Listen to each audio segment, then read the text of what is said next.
بەناوی خوای بەخشندە و میهرەبان، سڵاو و ڕەحمەتی خوای گەورەتان لەبێ خۆشەویستان لە پایتەختەوە لە خزمەتتانم. کار و چاڵەکیەکانی فراکسیۆنی کۆمەڵی ئیسلامی لە ماوەی ڕابردوودا چی بوون؟ گرنگترین پرۆژە یاسای کە پێشکەشی دەستەی سەرۆکایەتی کردوون و ئەولەویاتی کاری داهاتویان لە چیدا لە وەرزی نوێی یاسادانان خۆی دەبینێتەوە، هەماهەنگی نێوان فراکسیۆنی کۆمەڵی ئیسلامی لە پەرلەمانی کوردستان لەگەڵ فراکسیۆنەکانی تردا لە چیدا خۆی دەبینێتەوە، هاوکات هەماهەنگی فراکسیۆن لەگەڵ دەستەی سەرۆکایەتی لە چ خاڵێکدا یەک دەگرێتەوە. پەیوەندی سیاسی نێوان هێز و لایەنە سیاسیەکان لە ڕوانگەی فراکسیۆنی کۆمەڵی ئیسلامی لە چ ئاستێکدایە، هاوکات پرۆژە یاسای چاکسازی لە موچە و خانەنشینی کە بابەتی گەرم و پەیوەستن بە ژیانی هاوڵاتیان چۆنە، هاوکات هاوڵاتیان چۆن دەتوانن گلەی و گازاندە و هەروەها داواکاریەکانیان بگەینن بە فراکسیۆنی کۆمەڵی ئیسلامی. تعدیلی پەیڕەوی ناوخۆی پەرلەمانی کوردستان کە بڕیارە لە دانیشتنی داهاتووی پەرلەمانی کوردستان قسەی لەسەر کرێ، فراکسیۆنی کۆمەڵی ئیسلامی تێبینی لەسەر چی هەیە؟ سەرۆکی فراکسیۆنی کۆمەڵی ئیسلامی زۆر بەڕێز عەبدولستار مەجید وەڵامی پرسیارەکانی من دەداتەوە و میوانی منە لە پایتەختەوە. زۆر بەخێربێی، خۆشحاڵی. مامۆستا بە لەو پرسیارە دەست پێ بکەین. ئەولەویاتی کاری فراکسیۆنی کۆمەڵی ئیسلامی لە داهاتوودا بە تایبەتی لەو پرۆژە یاسایانەی کە پێشکەشی دەکەن چین؟ بەڵێ، بەناوی خوای بەخشندەی میهرەبان، سەلام و ڕەحمەتی خوای گەورە بەسەر هەموو لایەکدا بڕژێ و لێرەوە جارێکی کە خۆشحاڵی کە بە خزمەت هاوڵاتیانی بەڕێز و خۆشەویست و بە تایبەتیش بینەرانی کەناڵی ئاسمانی پێیان دەگەینەوە. ئێمە وەکو فراکسیۆنی کۆمەڵی ئیسلامی هەروەک لە هەڵمەتی بانگەشەی هەڵبژاردننی 30 2010 بەڵێنمان بە خەڵکدا پابەند دەبین بە بەڵێنەکانمان. بەڵێ، لەوەی کە ئەو کاتی ئێمە بەرنامەی خۆمان لە 6 تەوەرە ڕاگەیان بۆ ڕایگشتی کە پەیوەندی بە ژیانی خەڵکەوە هەبوو، ئەوە پەیوەندی بە موسەخۆرانەوە هەبوو، پەیوەندی بە خەڵکی فەقیر و هەژارەوەی کە هیچ موچەیەکیان نییە چۆن لە هەرێمی کوردستان لایەن لێ بکرێتەوە و حکومەت خەمیان لێ بخوا و کەم ئەندام خاوەن پێداویستی تایبەت چی توێژەکانی کۆمەلگا کە ئێمە کۆمەڵێک تەوەرمان ئەو کاتێک دیاری کردبوو کە ئێمە ئەگەر پشتیوانی پشتگیری خەڵک بەدەست بێنین، ئێمە کار لەسەر ئەم تەوەرایان دەکەین، هەر لە چاکسازی سیاسی، چاکسازی ئابووری کە پەیوەندی بە خەڵکەوە هەیە، چاکسازی سیاسی کە هەر پەیوەندی بە خەڵکەوە هەیە کە ئەم شێوازی حکمڕانی کە هەیە، ئێمە بە شێوازێکی پەسەند و بە شێوازێکی باش و بەڕاستی تەندروستی نازانین ژیانی خەڵک کە پەیوەندی بە بواری ئابووری و داهاتی خەڵکەوە هەیە کە ئێمە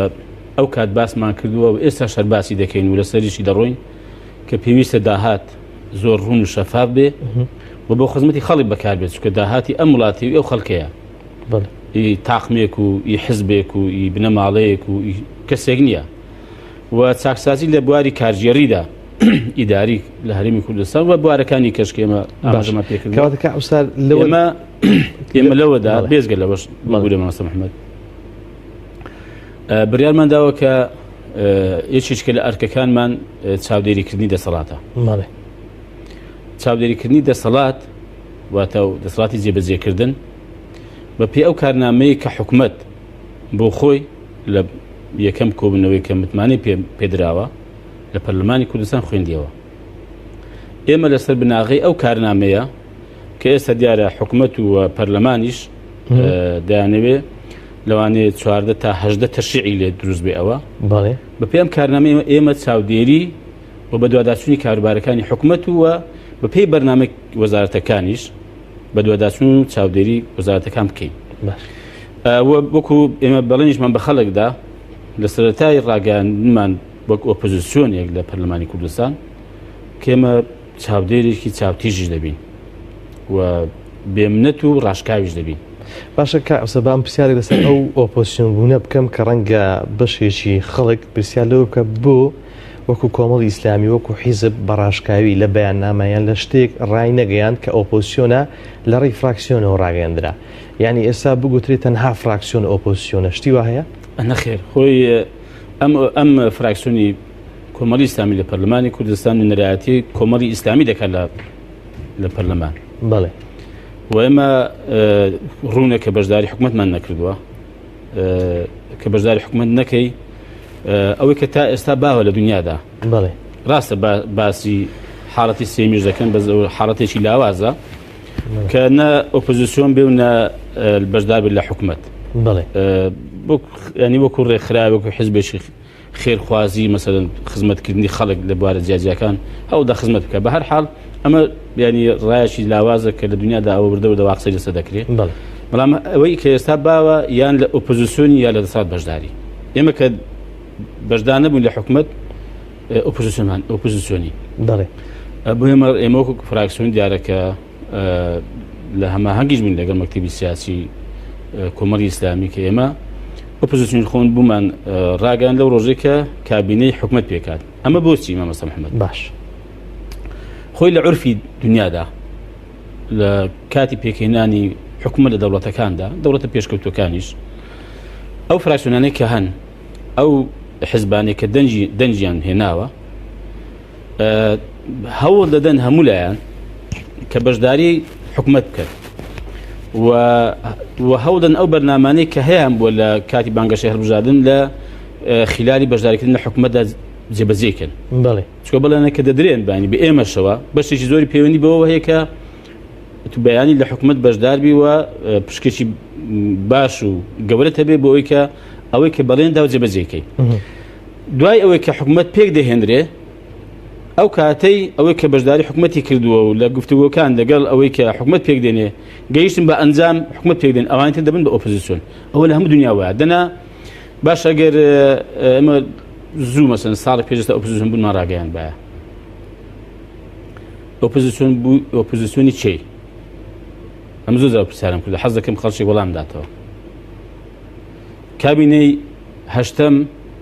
ئەو کابینەیە نییە کە بەرامبەر بە خولی پێنجەم پەرلەمان بەرپرسیار بێ. کابینەی هەشتەم بەرامبەر بە خولی چوارەم بەرپرسیار بوو. چاودێری چێ دەکەی؟ محاسبەی چێ دەکەی؟ یعنی معارضەی کابینەشی دەبێت و کە دروست کراوە دروست دەکرێت. بەڵێ لە سەردەمی ئەم خولە دەواتە دەبێم کابینەی ڕابردوو کە هەشتەم بۆ تێپەڕێ کابینێکی نوێ ئەو کاتەی ئەتوو دەڵێ بەرامبەر بەم کابینەیە بڕیارم داوە کە ئۆپۆزیسیۆنم. کاوسات دەگەڕێمەوە سەر ئەو خاڵی باست کە ئێمە لەگەڵ یان ئەو بەڵێنانەی کە پێشووتر لە کاتی هەڵمەتی هەڵبژاردن بە هاوڵاتیان دراوە لەوەی کە بەڵێنەکان جێبەجێ دەکەن.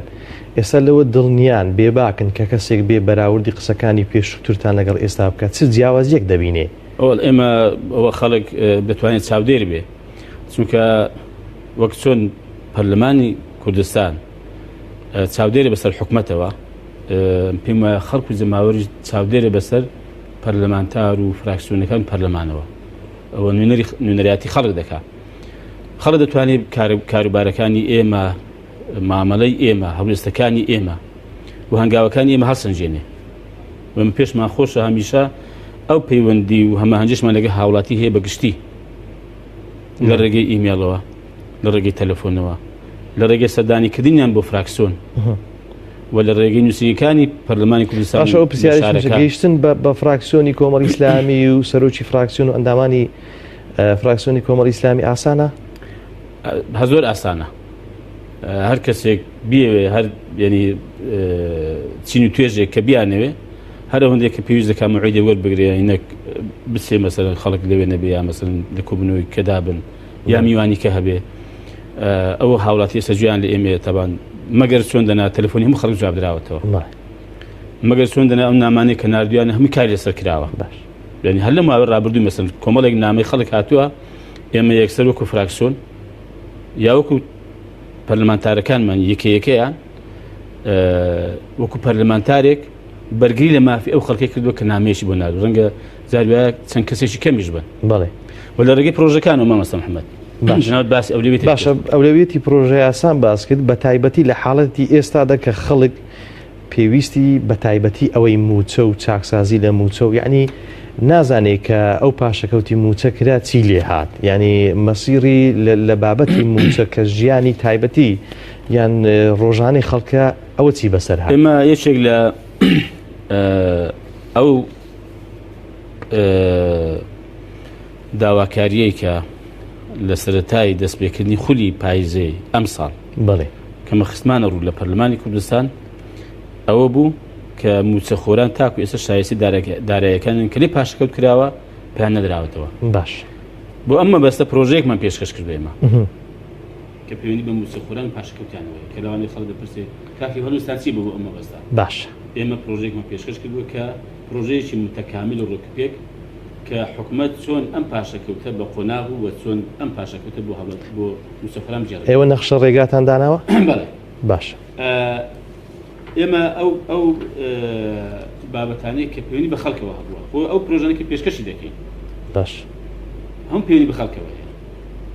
هیچی پەیوەندی بە فراکسیۆنی کۆمەڵەوە نییە. باشە بەس ڕەنگە پەیوەندی بە حیزبی کۆمەڵی ئیسلامیشەوە نییە. باش ئەوە زۆر گرنگە بەڵام ڕەنگە خەڵک لە ئێستادا پێویستی بە بابەتێک ببوون مە بابەتی موچە کە زۆر ینی بابەتیش سەرچی و پەیوەستە بە ژیانی موچەخۆران وەی موچەخۆریش نییە لەو حاڵەتەدا ینی بۆ من ئەو پرۆژەیاسە گەیشتووە بە شوێ ینی ئاراستی چی کراوە؟ پرۆژە یاسامان پێشکەش بە سەرۆکایەتی پەرلەمان کردووە. سەرۆکایەتی پەرلەمان دیارە بەپێی ئەسبەقێت و بەپێی هەندێک بنەما کە هەیەە هیوادارم دادگەران ڕەفتار بکەن باش چونکە لە ڕابردوودا دادگەران ڕەفتاریان نەکرد لە یاسای لە هەمارکردنی یاسای سەرۆکایەتی هەرێم پێشنیازەکەی ئێمە پێشنیازی ئەو حیزبانی کە دەسەڵات بەشداریان کردووە پێشکەش بە سەرۆکایەتی پەرلەمان کرا و لەلایەنی کاروباری لیژنەکانیش ینی کە سادیر وارد کراوە ئێمە بەروارەکەی پێشی ئەوانیش بووە بەڵام ئەوەی ئەوان ڕەوانەی لیژنەی یاسایی کرا و خوێنەوەشی بۆ کراوە ئێمە پشتگوێ خرا مەبەستم هیوادارم دادگەر بن و هیوادارم بە یەک چاو تەماشای مخالفەکانی بەڵێ قسەمان لەسەر کردووە ڕۆژێکە سەرۆکایەتی پەرلەمان تەشریفیشان هێنا لای بەرز مامۆستا عەلی باپیر لەوێت مامۆستا هەمان ئەم قسانەی پێگوتن. باش کە بازم پرسیارێک بوو دوای ئینشاڵڵا سەری دەکەین. ئێمە ئەولەویەتی ئێمە مامۆستا محەممەد خۆی لە هەر خولەی یاسەداناندا دەبێت فراکسیۆنەکان هەوڵدن ئەولەویەت بە پرۆژەکانیان بدەن ئەولەویەت بە داواکاریەکانیان بدەن. ئێمە بە نامەی فەرمی دە پرۆژە یاسامان ئێمە بەهەژدە پرۆژە یاسامان پێشکەش کرد هەر لەم وەرزەدا لەم خولا دە پرۆژەمان زیا کردەوە دە پرۆژە یاسامان زیا کردەوە کە ئەوانە بەلای ئێمە بۆ سەرۆکایەتی پەرلەمان ئەولەویەتن چونکە خۆیان سەرۆکایەتی پەرلەمان داوایان لێکردین کە ئەو پرۆژانەی کە ئەولەویەتیان هەیە بەلای ئێمە زۆر گرنگن ڕزبەندیمان بۆ بکەن. ئێمە ئەم پرۆژانە کە وەکو باسم کرد پەیوەندی بە خەڵکەوە هەیە جاری وا هەیە پەیوەندی بە ینی خەڵکێکی ڕەنگە بە 50 سانج دەژمێردرێ بەڵام مافی هاوڵاتیە لە هەرێمی کوردستان سودمەند بێ لە داهاتەکانی هەرێمی کوردستان لەو داهات و ئابووریەی کە هەیە لە هەرێمی کوردستان نەک ینی و مافی ئەوە بەڵام ئەرچی حکومەتێک کە ئەم مافی پێ بگەێنێ بۆ نمونە پێشنیازی بەرکارکردنی یاسای ینی ئینفاز کە قانونی عراقیە قانون تعويض المتضررين الذين فقدوا جزءا من أجسادهم. بله. أو بيوني بكم أندام كانوا هيك بشك لدستان لدست دعوة. إما دعوة ما كدوا أو ياسايا كما في أنا دجرتوا لهرمي كردستان إنفاذ بكري. بله. بركار بكري. بيجنيازي بركار كدين ياساي قانون تشغيل الخريجين الأوائل. كإستأوى أو قرفتيشي بقى. أو إستقرفتيشي أمره يعني. باشا. يعني إما لم روا تمشاي أو ياساي عراقي ما كرد أو ياساي عراقي طبعا قانون تشغيل الخريجين الأوائل زور ركبيكا إما دوامك دو ياسا كشما هنا طبعا دوامك دو أمسرو كايت بلن ولا إما أولويتها كي كمكاني أم ولاتا ك بيكمدو موسي مكاني أم ولاتا ما في يعني هيك أوانا حكومات مع مضي كتابتين لقلب كلا بس شيء خلاص إما لقل أونين يعني تقميص جابك لتقول لبانيتر أوي كد يعني طبعا كهر خريج جيشة باهي كم نبيا بادوم نبيا باسي مش نبي ما في أوي كحكومات يش لمدو إيش أنا بكا يش لمدو أنا شو إما براسي كدجي أو إنك بليش هاو خلق بنايا ساي دام الزنراوي إستاج إما لقلنين بلا مو أرشي حكومته يان دايب مزريني يا هەلی کاری بۆ بدۆزێتەوە ئەم حکومەتی ئێمە نەدامەزاندن ماوەتەوە چەند ساڵە خۆ کاتێ مەرج لە وەزارەتی هەروە بوو ینی من ناتوانانی خۆ ینی ئەو هەموو خەریجە کشت و کاڵ وتەمە خۆشیان دەزانن خەریجەکانی کشت و کاڵ چەند جار من نامم ناردە بۆ حکومەت داوام لێ کردوون کە ئەوانە ینی بە ڕێژەیەکی کەمیش بێ با ساڵن لیان دامەزێنی چکەمە پێویستمان پێیەتی نەکراوە تەبان دەبێت حکومەتێکی لەم دوانە بکە ئەمە بۆچی باسی یەکەمەکان دەکرێت بەڕای من زیاتر ئەمە هۆکارێکی بۆ دەجێڕمەوە کە بۆ هاندانی خوێندکار و قوتابی بۆ خوێندن بۆ ئەوەی کە ئاستی زانست و خوێندن لە وڵاتی ئێمە بەرز بێتەوە کە زۆر دابەزیوە ینی تەرجیعێکە هاندانێکە خەڵک هەوڵ بدا بەڕاستی مادام وابێ باخ خەڵک هەوڵدا خۆمان دووکە لەو پرۆژەی یاساییکە لە بابەتی یەکەمەکانە بێگومانیەکێک لە فراکسیۆنەکان فراکسیۆنی کۆمەڵی ئیسلامی بەردەوام هەمانجی لەگەڵ یەکەمەکان هەیە و دانیشتنی تایبەت و پێشوازی تایبەتیان نەکرد ئێستا ئەمڕۆ ینی دووبارە یەکەمەکان لە پێش پەرلەمان و ئەنجومەنی وەزیران بوون ئێوە چی دەکەن لە ڕێی خوێندنی باڵا جگەلەوەی کە پرۆژە یاسایە ینی چارەیەک ئێمە لەم ڕۆوە ئەوانە داواکاریشین هەنەکاتی خۆمە لەم ڕۆ پشتی داواکاریەکانی ئەوانمان کردووە یەک دوو ئەمن لە کاتی خۆی کە لە کابینی هەشتم بەشدار بووین لە ئەنجومەنی وەزیران بووم یەکەم جار ئەوە ینی هاوڕێ وەزیرەکان ماون یەکەم جار ئەم باسی ئەم قەزم کرد و حتا ینی بیرمە وەزیری پەیوەندیداریش تۆزۆکە گلەی هەبوو دێبدەوە ئیشی منە و ئەرچی گوتم کاکە چەند جار هاتون لای جەنابەت چەند جار داوایان کردو تەبان چەند جار لە بەردەرکەی ئەنجومەنی وەزیران خۆ پیشاندانیان کردو بەڵام کەس بۆیان باس ناکە بۆیە من بە ئەرکم زانی لێرە وەکو وەزیری کشت و کاڵ نا هەر وەکو وەزیرێک لەم کابینەیە بە ئەرکم زانی کە باسی کەم فەرموو ئەو مەلەفەکەی سەسیمی جەنابەت دەکەم کاریان بۆ بکە ئێمە ینی ئەولەوێتێکی تر لە پێشنیازی یاسای بیمەی تەندروستیە لە هەرێمی کوردستان کە ئەمە نیمانە ئێستا هیچ بیمەیەک تەندروستی نییە پێشنیازی هەمواری یاسای ڕاژە و خانەنشینی هێزەکانی ناخۆ لە هەرێمی کوردستان و پێشنیازی یاسای گەشەپێدانی خێزانی لە هەرێمی کوردستان پێشنیازی یاسای بەرەنگاربوونەوەی لەشفرۆشی لە هەرێمی کوردستان پێشنیازی یاسای دەستگای کۆنتڕۆلی زۆری دڵنیایی کە ئەمە زۆر لاوازە لە هەرێمی کوردستان پێشنیازی یاسای پشتیوانی دارایی کۆمەڵایەتی بۆ ئافرەتانی تەمەندار لە هەرێمی کوردستان ئەگەر کەمیش من ئەوانە مافیان هەیە لە هەرێمی کوردستان باش کە ئەوسا بەشێک لەو پرۆژەیە پێشنیازی پاراستنی مامۆستا و ڕێبەر پەروەردیەکان لە هەرێمی کوردستان کە ئەمە خۆ دەزانی چەند جار مەسەڵەن ینی بەبێ ئەوەی کە هیچ حەسانەیەکیان هەبێ ئەوانە لەلایەن هێندێک خەڵک لەلایەن هێندێک قوتابی ناڕێک و بێسەرەوبەر تعدان لێکراوە باش بەشێک لەو پرۆژە یاسایانە پێویستی بە شایستەی داراییە ڕەنگە بارقورسی بێ وەک ئەوەی کە حکومەت دەیڵێ بۆ نمونە لە کۆتایی حکوومەتی ڕابردوو باز لەوە کرا لەگەڵ پەرلەمان کە هیچ پرۆژە یاسایەک نەنێدرێ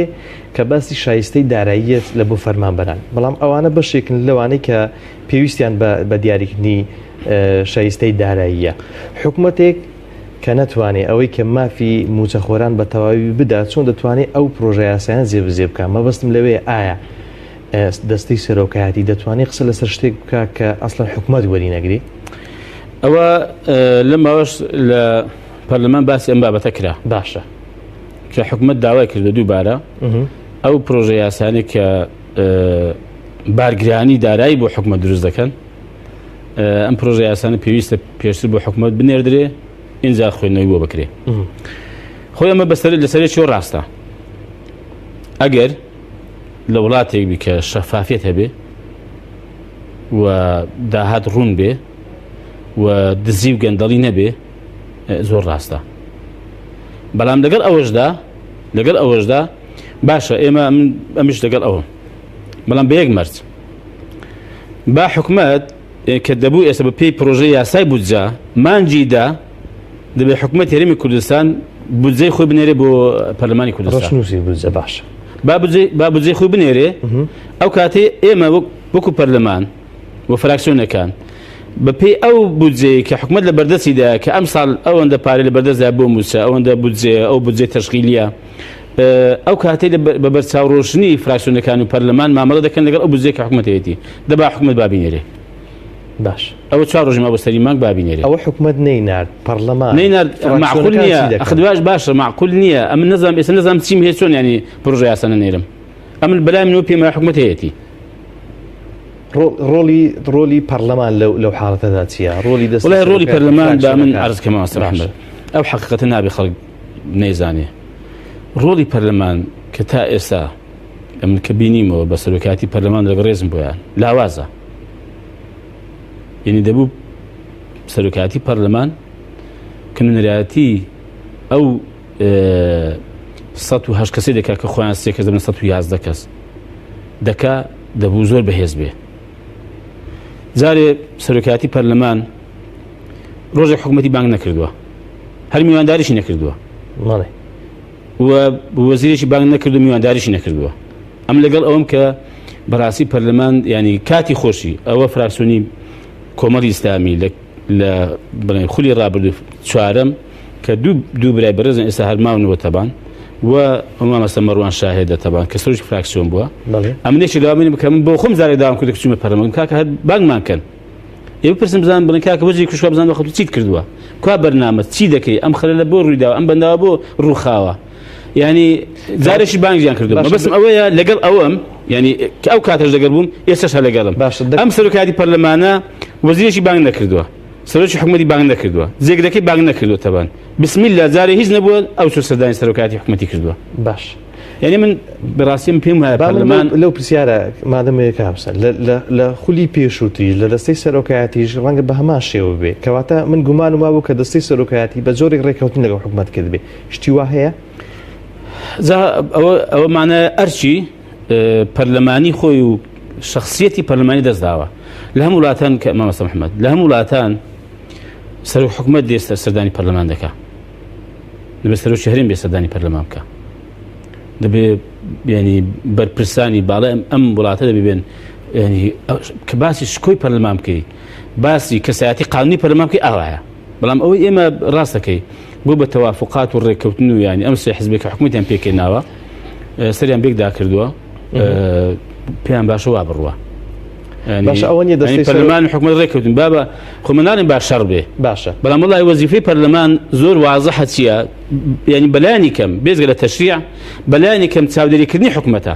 ئەوە نیە باشەگەر ڕێککەوت لەگەڵ حکوومەتی چۆن چاودێری ئەوە نیە دەستی سەرۆکایەتی بۆ من داوای پاڵپشتی لە حیزبەکانە ئەوە دەستی پێکردووە بۆی حیزبەکان ڕێگرنەوە چکە ئەزمونێکەیە لە هەرێمی کوردستان بە جۆرێک لە جۆرەکان هەندێک حیزب ڕێگرن لە کاری پەرلەمانی ئەوە دەستی پێکردووە دەستی سەرۆکایەتی بۆ ڕێگری نەبێ لە کاری ڕێگر وڵای هیچ پێویست ناکەم مامەستە بسن لای حیزبەکان بسن لای پارتی و یەکێتی چێ ڕێگر لە ئەوەی لە پەرلەمان لە سەرۆکاتی پەرلەمان کە ئەرچی خۆی جێبەجێ بکە چی ڕێگرە چاودێری وڵا ئەو دوو حیزب دەسەڵاتدارە ڕێگرن ینی ئەمە ڕێگرین نەوەی نیە ڕێگرە ینی یەکگرتووی ئیسلامی ڕێگرە حیزبی شوعی ڕێگرەکە ئەمە چوار وڵای ئۆپۆزیسیۆنین گۆڕانی ڕێگرە کە لە حکوومەتیش بەشدارە نەوەڵا خۆی من پێم وایە با من شتێک عەرزکەم مامەستە محەممەد ئەم وڵاتی ئێمە تا ئێستاش وڵ تۆز لە بابەتەکەی وازم داماندا تا ئێستا ئێمە نەبووین بە دامەزراوەیی ینی وڵاتێکی خاوەن دامەزراوە نین. خاوەن دامەزراوە یانی چی؟ یانی ئەم دامەزراوانە ملکەتی یاسا بن، پابەند بن بە یاسا لە سەری تا خوارێ هەمووی بە گەورە بەگسکەوەتەوە کەس بەدەر نەبێ لە یاسا. بەڵام لە هەمان کاتە لە سیستەمی حکومڕانی تەندروست و ڕەشیدیش ئەوەی دەڵێ لە هەمان کاتە دەڵێت دەوڵەتیش دەوڵەتی یاسایی دەوڵەتێکی خاوەن دامەزراوە ئەویش بێزگەلەوەی کە ملکەسە بە سەرۆک دەوڵەت و هەتا ینی ئاخر کەس دەڵێت بەڵام لە هەمان کاتدا خەڵک پابەند ناکە ملکەز ناکە بە شتێک کە یاسایی نەبێ وەکو چۆن هەموو لا پابەندن بە یاسا بەڵام تەمەشای ئەم دەوڵەتی پێشکەوتوی چۆنە دەڵێ خەڵکەکەشی پابەند ناکە بە شتێک ملکەتی ناکە بە شتێک کە یاسایی نەبێ. ئەهل لە وڵاتە وایە ئێمە نە سەرۆکایەتی پەرلەمان بەم شێوەیە نە مؤسسەی پەرلەمان بەم شێوەیە نە حکوومەت بەم شێوەیە و نە سەرۆکایەتی هەرێمیش بەڕاستی بەم شێوەیە. بۆ ئێمە ئەوەی کە ئێمە دەیکەین بۆی کە خەڵک بیزانێ بەڕاستی ئێمە بەشێکی لە ئەرکمان بریتێ لەوەی کە ئەم ڕیتمەی کە دامەزراوە مؤسساتی ئەم هەرێمی کوردستان وەریگرتووە ڕاست بێتەوە. ئەگەر بمانێ ئێمە دەوڵەت بین و بمانەوێت یاسا تێدا سەروەر بێ بمانوێت هاوڵاتی بوون مرۆڤ بوون چەقی خزمەتکردن و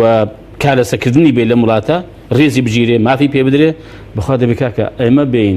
چاکسازی دار لەم سیستەمی سیاسی و حکومڕانی کە وڵاتی بەرەو دەچێت لە هەرێمی کوردستان بناغی بۆ دابمەزین و قایمکەین. ئەگەر ئێمە دەوڵەت بین خاوەن مؤسسات و ینی ئەساسیاتی دەوڵەت بوون و حکمڕانی تەندروست بین باشە بە ڕێگرتن لە ئەندامش مەکتەبی سیاسی حزبێکی دەسەڵات وەزە ئەوە ئالۆز دەبێ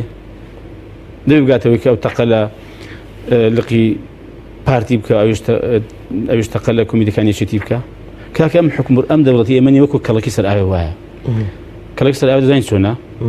کەڵێک سەر ئاوێ کابرا دەسێ مەسن ناو ئاوێ کەڵک دروستەکە ئاخر کەڵێک ناو ئاوێ چۆن دەبێ کەڵێکی دروست بەدی لەسەر بەردی داناوە دەی تەمەن ئەم کەڵێکی سەر ئاوێ هەر شەپۆلێک بێ ئاوێکی دۆز بەهێز بێ دەی ڕوخێنێ کاکە هەر بە شتێکی کەم ینی ئەم وەزعی ینی مەترسی هەیە کە بڕوخێ مەترسی هەیە کە بێ بە دوو ئیدارە ئەم پرسیار مەسەر حکوومەت دەبێ بەڵام با خەڵک مامەسەمەدا ئەوم زۆر مەبەستە خەڵک باهوشیار بێ بخوا کاش خۆم حکومڕانی تەندروست ئەوانیە خەڵک چی لەسەر هۆشیار بێ وڵا خەڵک باهوشار بێ بەهەرحاڵ تازە ئەو دەنگی ڕابردوو دەنگدرا بەلانێکم خەڵک بە ئامادە بێ بە هوشیارتر بێ وریاتر بێ بۆ ئایندە دیسانەکە هەمان ئەو وەزع دروست نەکاتەوە کە ئێستا دروستی کردووە بەداخۆیانی باشە هاتین سەر ئەو بابەتە بەڵام بەشێکی حیزبەکانیش مساعد نەبوون بۆ دروستکردنی وەزعێکی ئاوە یعنی خەڵکیش پرسیاریە خەڵک بۆ نمونە ئەوەی کە دەنجی بەو لایەنە نەدا دەنجی بە ئۆپۆسیۆندا بە کۆمەڵی ئیسلامیدا بە فڵاندا بێفیساردا بەڵام گلەیی لەسەر هەندێک لایانی شەیە بەوەی کە جۆرێک سیاسەتیان کرد لە وڵاتە بۆ ئاراستە گەیشت بێگومانە خدای ئەوەش کێشەیەکە ئەم پێم حزب دەبێ مەبدەئی بێ و لەگەڵ خەڵک و زەماوە دەنگدەرەکانی خۆی ڕازگۆ بێ و بەڵێنەکانی خۆی بباتە سەر و لەو بەڵێن و وعدانەی کە بە خەڵک و زەماوەری داوە لە کاتی بانگەشەی هەڵبژاردندا لێرانەدا بەڕاستی زۆر عیبە زۆر شەرمە مەسەلەن ئەم هەموو خەڵک و زەماوەری بینە سەر زادەی و دەنجی پێ بدەی و خەڵکێ لە بەرگریکردن لە دیفاعکردن لە لیستەکەی و لە قەوارەکەی و لە فراکسیۆنەکەی و لە بەرنامەی ئینتیخابیەکەی ئازاری بینیوە ئەشکەنجەی بینیوە تیا چووە وانە ئێستا تو بێ ینی مەسەن ئاوە هەرزان فرۆشیکەی بۆ کۆمەڵێک پۆست یا بۆ بڕە پارە بۆ کە حزبەکەت باش بەڕێوەبەری تەسلیمی واقعیش خوار خێز بێ ئەوە زۆر عیبە باش کاپسەر دێنە سەر بابەتی هەمواری پەیڕێوی ناوەخۆی پەرلەمان کە دانیشتنی داهاتوی پەرلەمانی کوردستان لەسەر ئەو بابەتەیە فراکسیۆنی کۆمەڵی ئیسلامی تێبینی لەسەر چی هەیە لەبارەی ئەو هەموارکردنە وڵاهی ئێمە وەکو فراکسیۆن من بەیانی کۆبوونمان هەیە عادەتەن بەرنامەیەکمان داناوە چونکە ئەمڕۆ بڵاویان کردو کە بەیانی کۆ دەبی بەیانی کۆبوونی پەرلەمانە ئێمەش بەیانی کۆبوونی فراکسیۆنمان داناوە ئێمە هەموو جار ئەو بەرنامەی کۆبوونەوەی پەرلەمان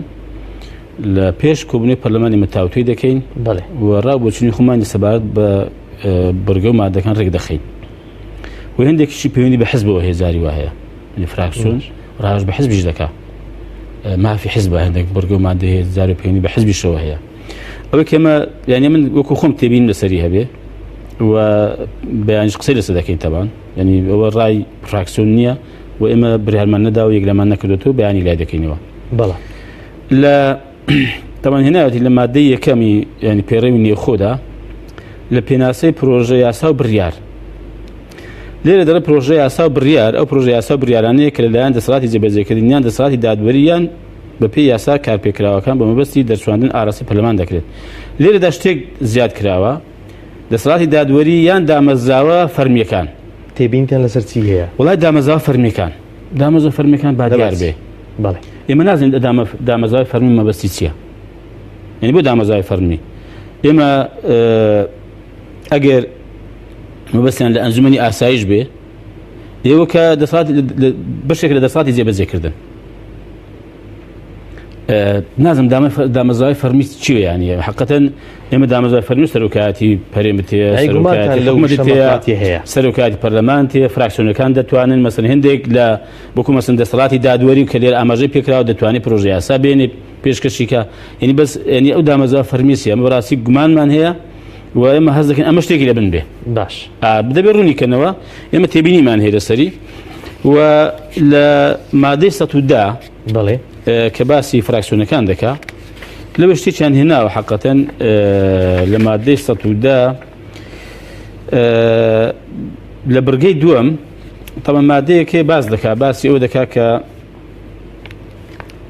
ئەگەر پەرلەمانتار وەکو تاک دوو سێ کەس ئابەڵێن بوون یەک دوو سێ چەند مەسەن لە فراکسیۆنەکەی خۆی جیابێتەوە بێ فراکسیۆنی دروست بکە یا مەسەن بچێتە ناو فراکسیۆنێکی تر ئەوە فراکسیۆنەکەی خۆی بەڵێ مافی ئەوە هەیە بە پێی دەنگدان ڕێژەی دەنگدان ڕیزبەندی دەنگدانی کاتی خۆی کە کراوە یەکێککە یا دوی کە چەند بوون سەریخە ناوەکان پێشکرد بە سەرۆکاتی پەرلەمان دەکات بۆی کە دەنجی پێ بدرێت بەڵام ئەمە کێشەی هەیە تەبان یعنی دەبێت پەرلەمان متمانە لەو پەرلەمانتاری وەربگرێتەوە ئێوە چی لەسەر ئەوە ئێمە تەمان ئەخەوە دوو ڕووی هەیە بەڕاستی دوو جانیبی هەیە مامۆستا محەممەد جانیبێکی ئەگەر پەرلەمانتار کۆت و زنجیر بکرێ کە نوێنەری خەڵکە و ڕێگەی پێنەدرێ ئازاد بێ مەسن چۆن مامەڵە دەکات چۆن چی دەکات تەبان حەقەتەن ئەمە شتێکی باش نییە بەڵام ڕووەکەی تریشی کە ئەو پەرلەمانتارە لەم فراکسیۆنە نوێنەرایەتی چێ دەکات نوێنەرایەتی ئەو حیزبە دەکات و خەڵکە فەقیر و هەژار و ڕۆژوورتەکەی ئەم حیزبە دەنجی پێداوە و بەسەر عەمودی کەوتووە و ئازار و ئەشکەنجە و ناڕەحەتی بینیوە و ڕەنگە پارەی خۆی خەرج کردووە تا مەسەن ئەحمەد مەحموود دەرچووە ئێستا لەبەرەوەی کە وەزعێکی بەدڵ نەبێ فراکسیۆنێکی بەجێ بێرە بۆ لایشکە بڕوە ئەمە ڕێی خۆشکردنە بەڕاستی بیانی بۆ ئەوەی کە خەڵکی پابەند نەبێ کاکە ئەوەکە بەڵێنی داوە کاتی خۆی بەڵێ حتا بەرنامەی هەڵبژاردن هەبوو کاکە بەڵێنی داوە بەرنامەی هەڵبژاردن خەڵک دەنجی پێ بدە و داوای لە ئۆرگانەکانی حیزب و گەڕاوە و شار بە شار وانە تا دەنگ کۆبکاتەوە دەربچێوانە ئەمە بەڕاستی ئەمەش بیانی کارێکی باش نییە ینی هەردوو ڕووی هەیە بە حەقیقەت ینی سبینێکە حیزبێک نییە کە هەرچی دەسەڵاتی قۆرخی کردووە و کەس ناوێری مەسەن ینی لە ژوورەکەی خۆی بڵێ لەل ئێستا ئەو پێشی مە بکەی بڵێم دیموکراسی ترم و با پەرلەمانتار ئازاد بێ ئەوە بۆ ئەوە نییە ئەوە بۆ ئەوەیە پیلانێکە ئەمڕۆ دژی فراکسیۆنێک پەرش بڵاویان کردن پاسە پارچەیان کردن و ینی بیانکەن ئادی نێو دڕوان بەڵام سبینێکە بۆ هەر کەسێکی کەشە و ئەمە ئێمە وەکو کۆمەڵیستە وەکو فراکسیۆنی خۆمان ئێمە یەک زەڕە بەڕاستی کێشەمان نیە و گومانمان لە خەڵکی خۆمانی بۆ لە ترسی خەڵکی خۆمان بێ ئێمە ئەگەر سبەی ئەگەر فەرزن هاتی ئێمە دژی ئەم بەرگەی بن کلا ببرێ بەڵام هەردوو ڕوشی هەیە بە حەقیقەت ئێمە ئەوە تێبینی ئێمە لەسەر ئەوەی هەیە کە بەمە بەستێکەوە دەکرێت حەقەتەن یانی نەک ئەگەوەکم مەبدەئێک بێ ینی بەپێی یاسای هەڵبژاردنیش پەرلەمانتارە و ئازادە و دەنجی خەڵکی هێناوە و ئازادە مەسەرەن گرنگ ئەوەیە بینی ئەرچی پەرلەمانتاری خۆی جێبەجێ بکاو بۆ محاسبە لێپرسینەوەشی دیارە پەرلەمان هەیە دەتوانێت محاسبە بکە یا لای باە متمانی لێ وەربگرێتەوە باش بە پێ ڕێکارەکانی ئێستا کابزدار پەیوەندی نێوان هەرێم و ناوەند قسە و باسی گەرمی ڕۆژە و هاوڵاتیان ڕەنگە چاوەڕوان بن بە تایبەت ئەوە پەیوەستی بە قوت و موچەی هاوڵاتیان هەیە لە هەرێمی کوردستان لەو نێوەندەدا دەبین ینی ڕۆڵی پەرلەمان بەگشتی دیار نییە فراکسیۆنی کۆمەڵی ئیسلامی لە پەیوەندی هەم دەرەوە هەم پەیوەندی نێوان هەولێر و ناوەند دەوێت ڕۆڵی پەرلەمان چی بێ کە لە ماوەی ڕابردوو ینی پەرلەمان بێئەرزش کراوە لە بابەتە خۆ یەکێک لە کێشەکانی ئەم هەرێمی کوردستانە ئەوەیە تا ئێستا دیار نییە چێ دانوستان دەگەڵ حکومەتی ناوەندەکە بە فەرمی هەندێکجار بینیمانە وەفدی حیزبەکان چوو بۆ بەغدا و گفتوگۆی لەگەڵ سەرکردەکانی عراقی کردووە هێندێکجار وەفدی حکومەتمان بینیوە چووە و هێندێکجار بەڕاستی کە بۆ خۆمان بینیمانە تێکەڵ وەفدی حکومەت و حیزب بەیەکەوە چوون بۆ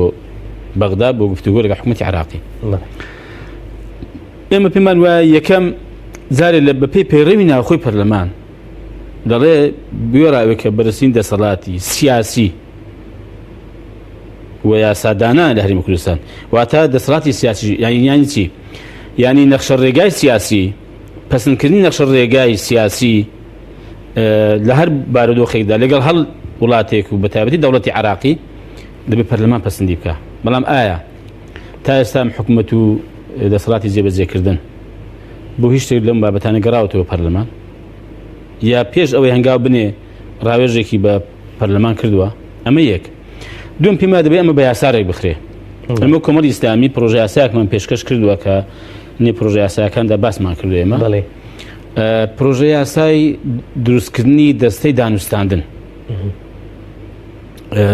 ئەم دەستەی بە یاسا ڕێک بخرێ کە چێ لەم دەستەی بەشدار بێ کە ئەو دەستەیە مافی ئەوەی هەیە کە دانوستان لەگەڵ حکوومەتی ناوان بکە بۆ چارەسەرکردنی کێشەکان و پسڕینەوەی پشک و بەشەکانی و مافی خەڵکی هەرێمی کوردستان ئەو کادەم پێم وایە دەبێتە دامەزراوەیەک ئەوە کە باسی حکوومەتی دامەزراوەی دەکەین باسی مؤسسات دەکەین ئەوەیەشێکە بەشێکە لە بەشەکانی مؤسسات و دامەزراوەی ئەو کاتەی ئەو دەستەیە ئەگەر هەمومان پاڵپشی دەبین دەینی دەستێکی یاساییە یاسایی بمانەی ناک هەموو یاسایی بن مەمەسەی قانونی ئەم دەستێ ئەگەر دەگەڵ حکوومەتی ناوەندە بەهر لەسەر هەشتێک ڕێککەوت ئێمەش هەمان پژگیری دەکەین باشە بەڵام ئەگەر لەگە حکوومەتی ناوەند تێکیدا ئێمەش باشە ئێمە پژگیری دەکەین بەڵام ئێستا ئەوەی کە دێکا حیزبە ئەوەی کە دێکا شەخصە بەڕاستی ناکرێت حزب تێکی لێدا هەموو بازەکەی دێت حکوومەتی تێدا نیە شخص بڵێ حکوومەتی تێدا ئەو دەستەیە نەنا مەبەستم لە ئێستادا بن من ڕەنگە لایەنی حکومی ئێستا ئەوە بڵێ کە هەر بەرپرسیارەتێک لە ئەستۆی حکومەتدایە بێ حکومت مافی خۆیەتی بەبێ پەرلەمان دانوستان لەگەڵ ناوەند بکە بەرپرسیارەتی هەیە بەڵام بەپێی ئەو پێڕەوی نێخۆی پەرلەمان نەخشەی سیاسی دەبێت پەرلەمان پەسەندی بکە کەواتە لێکەم کە لە وڵاتان باشە گەچون ڕێکەوتنیا کرد لە سیستەمی پەرلەمانیدا لە سیستەمی پەرلەمانیدا کە مەدەن سیستەمی هەرێمی کوردستان پەرلەمانیە هەست سەرۆکایەتیشە هەردووچیتی ئێستا لە سیستەمی پەرلەمانیدا دووسێ زۆری هەیە بەڵام زۆرە سەرچەکەی و تەواوەکەی ئەوەیە کە حکومەت هەر ڕێکەوتنی بکە بەر لەوەی کەواژی بکات دەهێن لە پەرلەمان پەسەند دەبێت لە پەرلەمان پەسەند بکرێت کەواتە لە بۆ وڵاتانی پێشکەوتنی هەموو وایە کەواتە لە ئێستادا پێشێری ئەو مافەی پەرلەمان کراوە بۆ منە پەرلەمان ئاگادارە لە دانوستانی ئەو چەند ڕۆژەی نێوان ناوەند و هەرێم ئێمە بە فەرمی ئاگادار نین هەر بیستماتەوە بە فەرمی ئێمە ئاگادار نین کە لە ئەسڵدا دەبێت ینی باشە ئەگەر سبەی حکومەت ئەوە شتێکی کە دێتە پێشەوە باشە ینی حکومەتە یەک لە دوایەکانی هەرێمی کوردستان ئەوە کابینی نوێمە هەشت کابینی تێپەڕیوە ینی لە دانوستاندن لەگەڵ حکومەتی ناوەند حکومەتەکانی خۆمان هەمویان سەرکەوتوو بوونە بێگومان نەخێر دێگە سەرکەوتون باشە ئەو هەم ئاهاتەمەشە ئەو هەموو دابڕان لەگەڵ حکومەتی ناوەند خۆمە لەگەڵ ئەوەی کە گفتوگۆ لەگەڵ حکومەتی ناوەند بکرێ یەکەم خاڵمان ئەوەیە کە خصوصیات و تایبەتمەندی هەرێمی کوردستان لە بەرچاو بژیرێ خۆمە ئێمە کاتی خۆشی تەبەن لە حکومەتی بەشدار بن ئەوە ئێستا دوگمنتەکان ماون بابێن ینی پیشانی خەڵکی بدەنەوە کە ئێمە ئەو کاتش لەگەڵ گفتوگۆ بنێک حکومەتی ناوەند ئێستا لەگەڵ گفتوگۆنێک حکومەتی ناوەند ئێستا لەگەڵ داین بەڵام وەکو باسم کرد لە بەرچاوگرتنی تایبەتمەندەکان هەرێمی کوردستان و ئەگەر ئەم حکومەتە ئەو دەسەڵاتی کە دەچێت گفتوگۆ دەکا شکستی هێنای خودی بەرپرسیار بێ ئایا کەس بەرپرسیارەتی شکستی دانوستاندن و گفتوگۆکان لەگەڵ حکومەتی ناوەند ینی لە ئەستۆ گرتووە تەحملی مەسئولەتی کردووە تەبان ئەو هەموو نەهامەتی بەدبەختەی کە بەسەر خەڵک هاتووە لە ئەنجامی سەرنەکەوتنی گفتوگۆکان لەبەر هەر هۆکارێک بێ جار هۆکار شەخص بوو جار هۆکار حزب بووە بەڕاستی جار هۆکار بەرژەوەندی مادی بووە حزب بوو شخص و پۆست و پلە بووە شخص و حزب ئایا ینی ڕۆژە لە ڕۆژان بەرپرسیارەتی لە ئەستۆ گرتووە گوتێتی ئەمن تەحملی مەسئولەتی دەکەم ئێمە بەرپرسیارین ێ باشە بابی کە بەڵام بابێ بازەکەشی دوای بدا بەڵێ داوێتی دەیدا ئەوە ینی مەبەستم ئەوەیە بەڕاستی ئەم هەرێمی کوردستانی سەردێنەوە سەر ئەوەی کە ینی لێپرسینەوە نیە یەکێک لە سیستەمەکانی پەرلەمانی و حکومڕانی تەندروست ئەوەیە کە ینی مسائلە هەیە ینی لێپرسینەوە بەڵێ لە هەموو کەس کە بەتابەتیەوە کە پەیوەندی بە خەڵکەوە هەیە پەیوەندی بە ژیانی خەڵکەوە هەیە کابزدا لە بیدایەتی پێکردنانی کابینەی نوێی حکومەتی هەرێمی کوردستان ڕەنگە بەشێک لە گەشتبینی هەبوو بێ لەلایەن هاوڵاتیان ئێستا چەند مانگێکی بەسەردا تێپەڕیوە بەڵام ئەوەی کە دەبینیم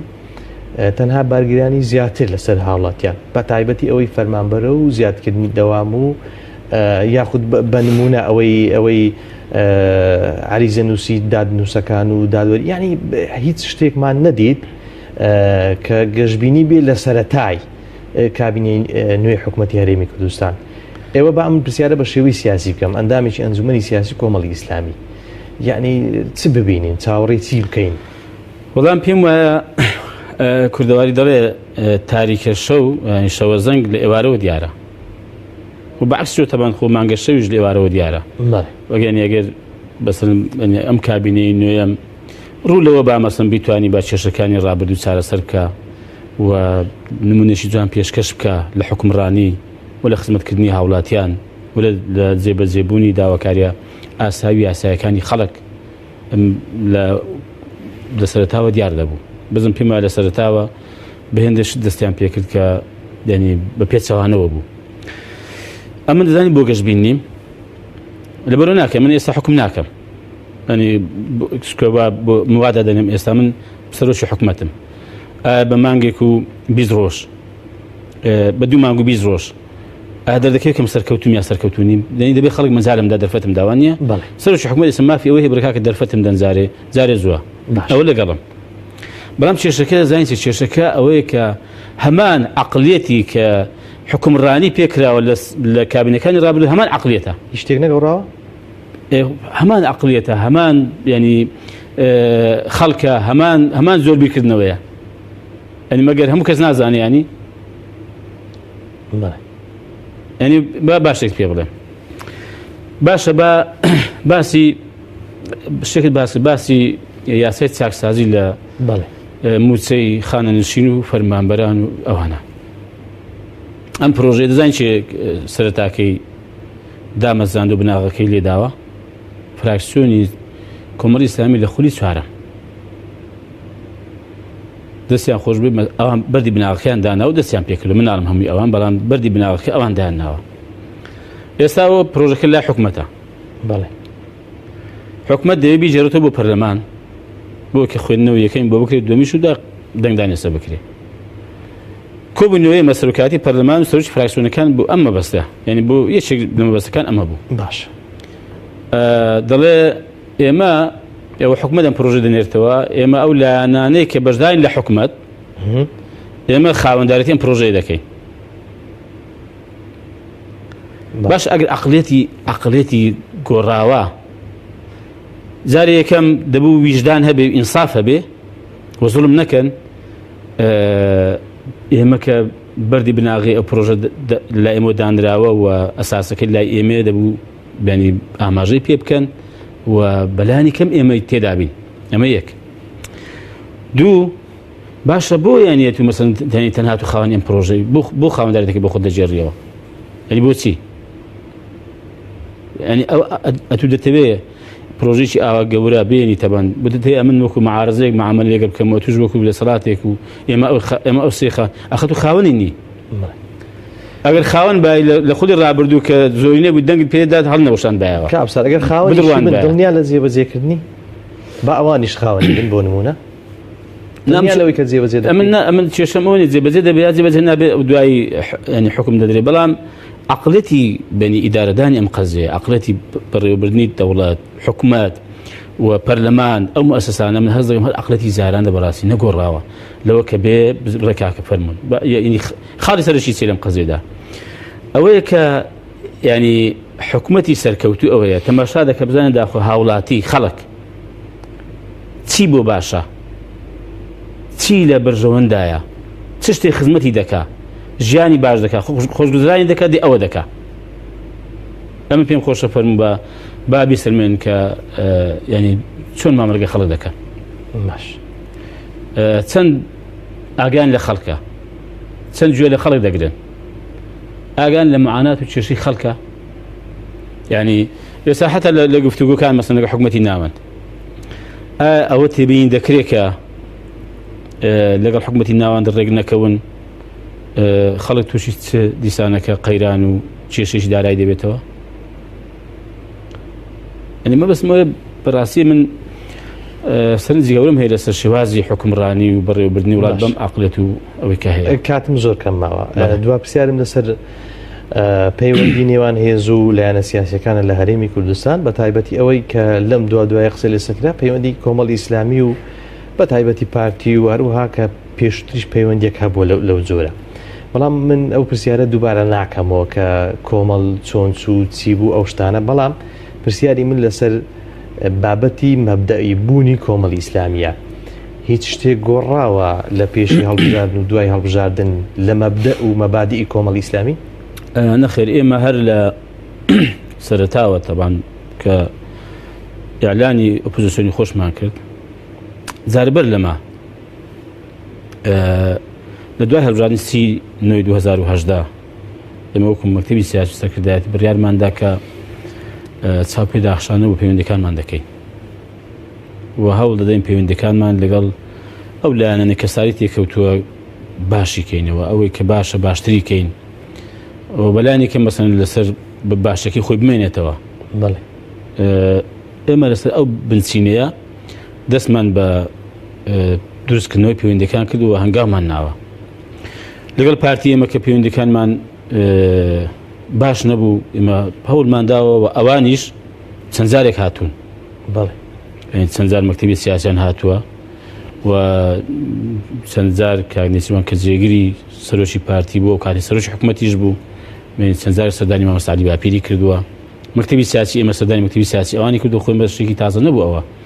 یعنی چەند هەنگاوێک پێشتر یعنی چەند هەنگاوێک نراوە بوو ئاسایکردنەوەی پەیوەندیەکان و ئەوەی دواییش دیداری بەڕێز مامۆستا عەلی باپیر و بەڕێز کاک مەسعود بارزانی هەر لەم چوارچێوەی بوو لە چوارچێوەی ئەم سەردان و دیدەنی و لەگەڵ حیزبەکانی کە لەگەڵ یەکێتی مەسەن لەگەڵ گۆڕان ئێمە ینی بڕیارمان وایە ئەگەر پەیوەندیەکانمان باشتر نەکەین نەگەڕێن ئەو پەیوەندیەکە هەمان بە لە ڕابردوودا خراپ بێ و تێک بچێ هەمیشە لە هەماهەنگین سەردانمان هەیە کوبنەمان بەیەکەوەیە ڕاگۆڕینەوەمان هەیە ئێستا ئەمن ئەو شک مەسەن لەگەڵ کاک عەلی حەمەد ساڵح هێندە ڕاگۆڕینەمان کردووە سەر ئەو کارنامەی پەیڕەوینی خۆی پەرلەمان کە بەیانی هێندێک دەویستە هێندە هەموار بکرێ ئێمە لەو چوارچێوەی بەڕاستی بۆیە ئێمە ئەو مەبدە ئەمان هەیە ئێستا و هەر قەناعەتمان پێ بوو هەر واژە بەڵام واقعی کوردستان و تێڕوانینی ئەو حیزبانێک کە دەسەڵاتیان پێکەناوە جیاواز بوو مامەڵەیان جیاواز بووە لەنە ئێمە ئۆپۆزیسیۆنی حزب نین کەوەی لە ماوەی ئەوە لە ڕاگەیاندنەکانش باسمان کردووە ئەو ڕۆژێژنای مامۆستا عەلی باپیریش لەگەڵ خودی کاک مەسعودی باسی و کاکا کە ئێمە ئۆپۆزیسیۆنی حزب نین ئێمە ئۆپۆزیسیۆنی حکوومەتی ئۆپۆزیسیۆنی حکوومەتیش دیسان بە ئەوەش باباسکەمەوە بە عەقڵەتی خۆمان و بە تێگەیشتنی خۆمان بە مەنهەجی خۆمان بە عەقڵەتی کەس نا و بە مەنهەجی کەسی کەش نا پاشان ئێمە ئۆپۆزیسیۆنی فراکسیۆنەکانی کە دەسەڵاتیان پێکەناوە نین یعنی فراکسیۆنی پارتی سەردانیان کردوون ئێمە ماجیمان هەیە گفتوگۆمان هەیە و فراکسیۆنی یەکێتی ئێمە سەردانمان کردوون و فراکسیۆنی بزوتنەوەی گۆڕان سەردانیان کردوون سەردانمان کردوون ئێمە ینی پەرلەمان موئەسەسەیەکە کە نوێنەراتی خەڵک دەکات بۆ ئەوەی کە داواکارەکانی خەڵک بگەێنێ و یاسا دەرکە بە قازانجی خەڵک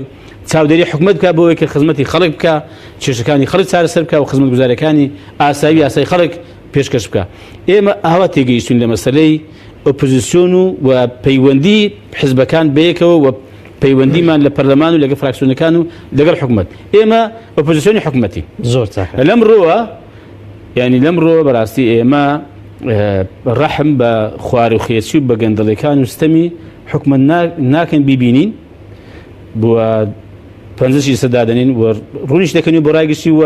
هەوڵش دەن پێشیان چاک بکەین کە مادەم بە قازانجی خەڵکە. زۆر بەڕێز مامۆستا عەبدولستار مەجید سەرۆکی فراکسیۆنی کۆمەڵی ئیسلامی کە میوانی بەرنامەی لە پایتەختەوەی سوپاست دەکەین سوپاسکردنەوەکان سوپاس بۆ ئێوە بەڕێزان سوپاس بۆ هاوکارانم تا بەرنامەیەکی دیکە بەخوای گەورەتان دەسپێرم خواتان لەگەڵ.